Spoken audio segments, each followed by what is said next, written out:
नमस्कार, जय जोहार। साथियों, जागो पंच में आप सभी का हार्दिक स्वागत, अभिनंदन। साथियों, इस समय जागो पंच आपके लिए लेके आ रहा है पुस्तक आदि निवासियों की पहचान।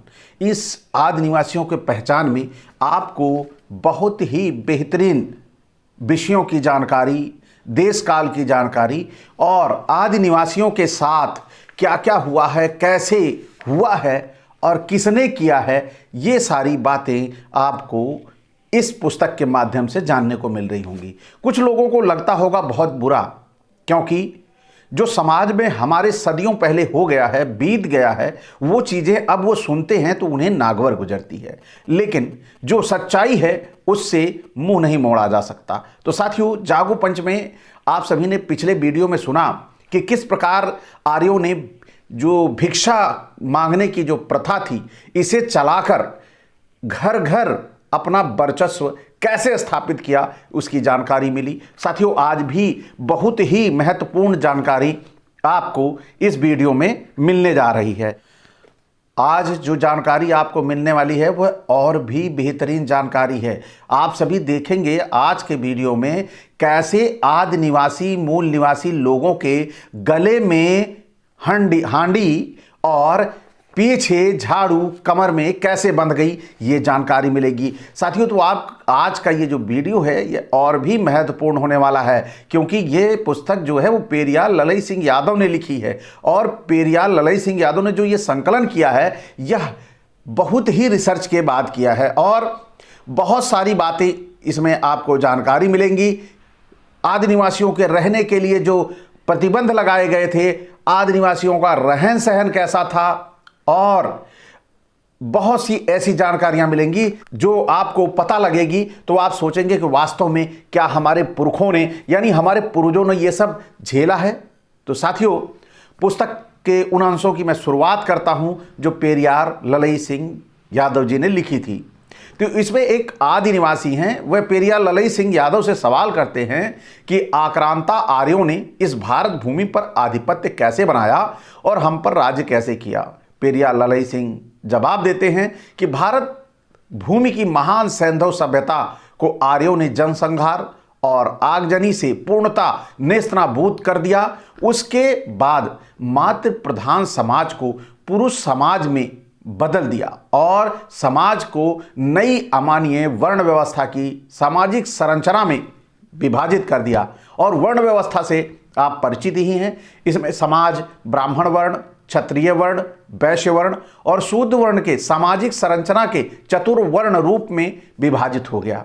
इसका उल्लेख वेदों में है और अन्य बहुत सारे ग्रंथों में है जो आपसे छिपा नहीं है और आप सभी अधिकतर जानते हैं। बहुत सारी कहानियां आपसे छिपी नहीं हैं, आप जानते हैं। समाज में मनुष्य का कद और पद कर्म के आधार पर निर्धारित होता था। ब्राह्मण का कर्म था विद्या आदि का अर्जन और पुरोहितगिरी, यज्ञ और शिक्षा देना, यही सब काम करवाना था। उन यज्ञों में कुछ के नाम सुनिए। देव यज्ञ, जिसमें आदि निवासियों की संपत्ति को दान रूप में मांगकर जलाया जाता था। दूसरा था गोमेध यज्ञ, इसमें बहुत सारी गायों और उनके बछड़ों को काट काट कर यज्ञ हवन में डाला जाता था।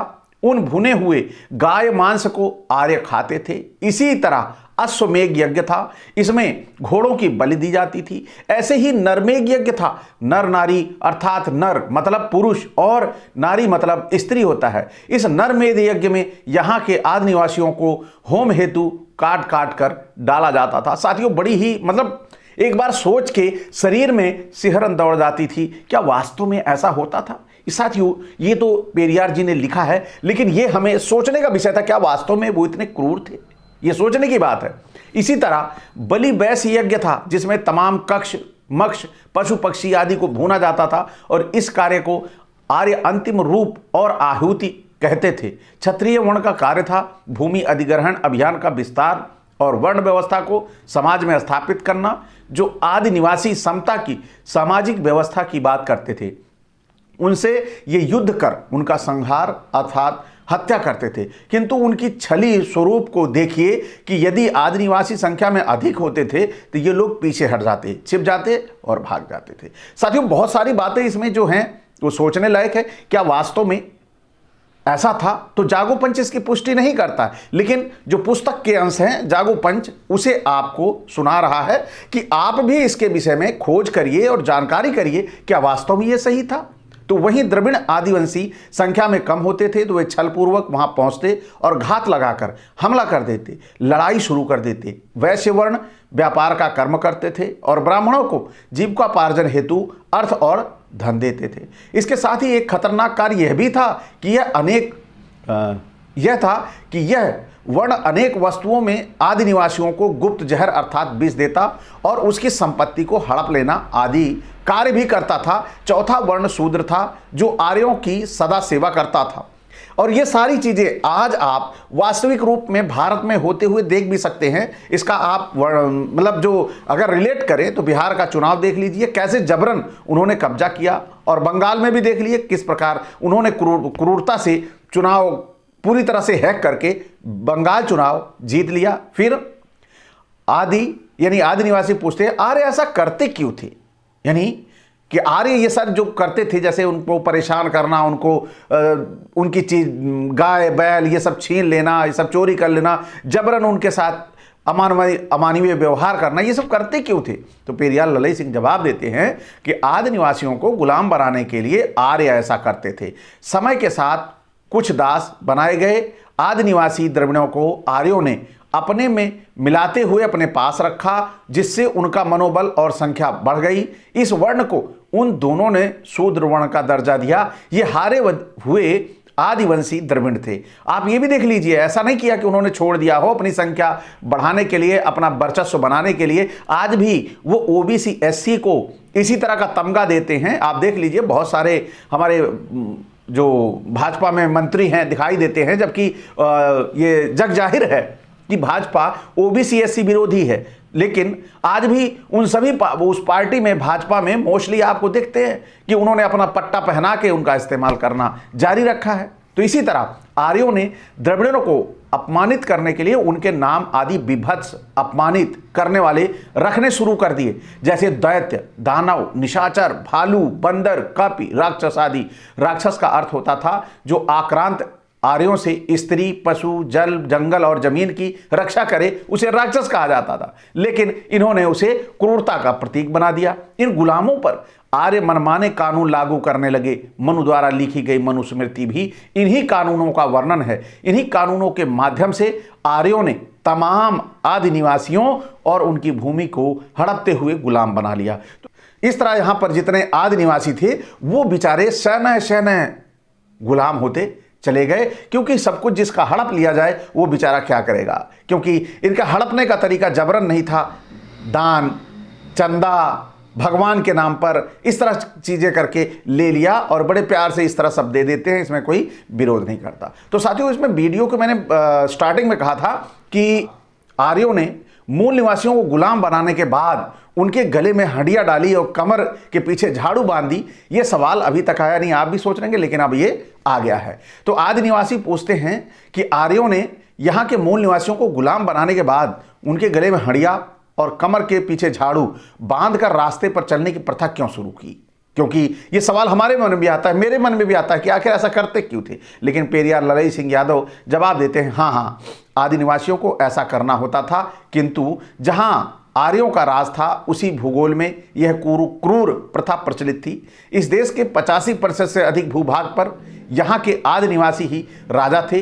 इस कारण आर्यों की क्रूर प्रथा वर्ण व्यवस्था उनके भौगोलिक राज सीमा तक ही प्रचलित थी। जैसे प्राचीन समय में बौद्ध धर्मी सम्राट बृहदत्त की पुष्यमित्र शुंग द्वारा हत्या करके स्थापित शुंग वंश, उसके बाद शक वंश तक, और आधुनिक समय में रत्ती भर पेशवा आदि के राज में। इसके पीछे जो सबसे बड़ा मनोवैज्ञानिक कारण था वो यह था कि आर्य लगातार अपने को शुद्ध, पवित्र और श्रेष्ठ होने का समाज में निहायत ही झूठा भ्रम फैलाए जा रहे थे, जिसका मानवतावादी और समतावादी आदि निवासी लगातार विरोध कर रहे थे। जिस कारण आर्यों ने गहरी साजिश रची और आदि निवासियों के अंदर हीन भावना की मानसिकता पैदा करने की कोशिश करने लगे और उन्हें बताने लगे कि तुम जाट से छोटे हो, तुम शूद्र जाति में पैदा हो, तुम असुर हो, तुम निशाचर हो। इस तरह की भावनाएं पैदा करने लगे। आर्य चाहते थे कि यहाँ के जो लोग हैं वो अपने आप को हीन माने और हमें श्रेष्ठ माने।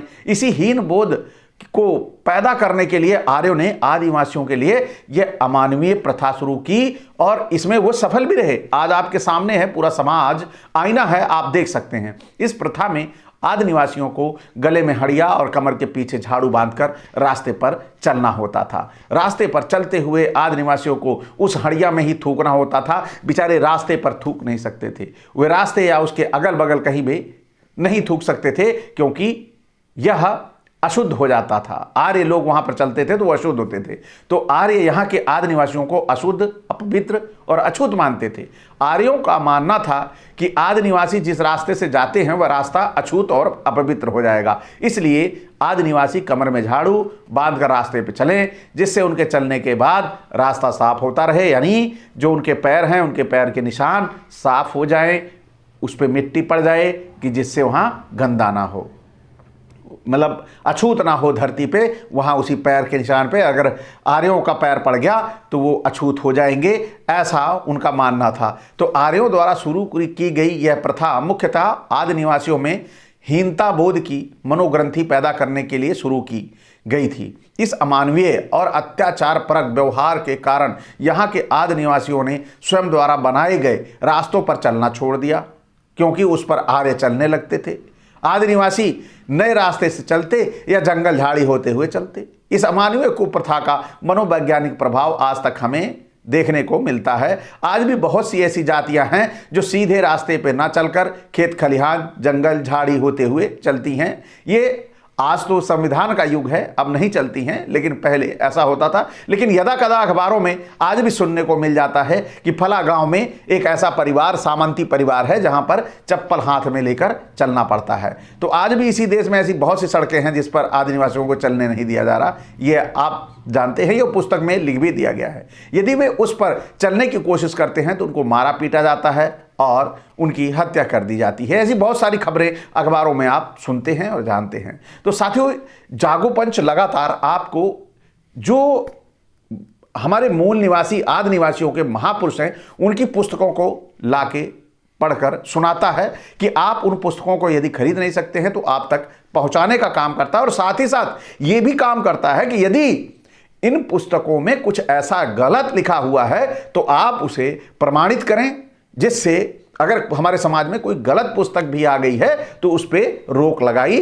जा सके। क्योंकि समाज में अगर विद्वेषता की भावना फैलती है किसी लेख विचार की वजह से, तो ये समाज के लिए हानिकारक है। तो हमें ऐसी चीज़ों से बचना भी चाहिए। तो अगर हम इन चीज़ों को समझ लेंगे, जान लेंगे, तो इन पर रोक लगाने के लिए अपनी प्रक्रिया आरंभ भी कर सकते हैं। तो साथियों, कमेंट करके जरूर बताइएगा कि आपको ये झाड़ू की कहानी, यानी झाड़ू कमर में और गले में हंडिया कैसे आई, ये आपको कैसी लगी कि जो आपके पूर्वजों के साथ अत्याचार हुआ है वास्तव में वो कितना भयंकर और शर्मनाक है। आज जो हमारा सिर है वो लज्जा से झुक जाता है कि कैसे हमारे समाज के साथ ये प्रताड़नाएं की गई।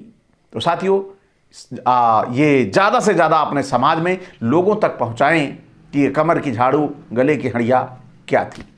इसी के साथ विदा, नमस्कार, जय जोहार।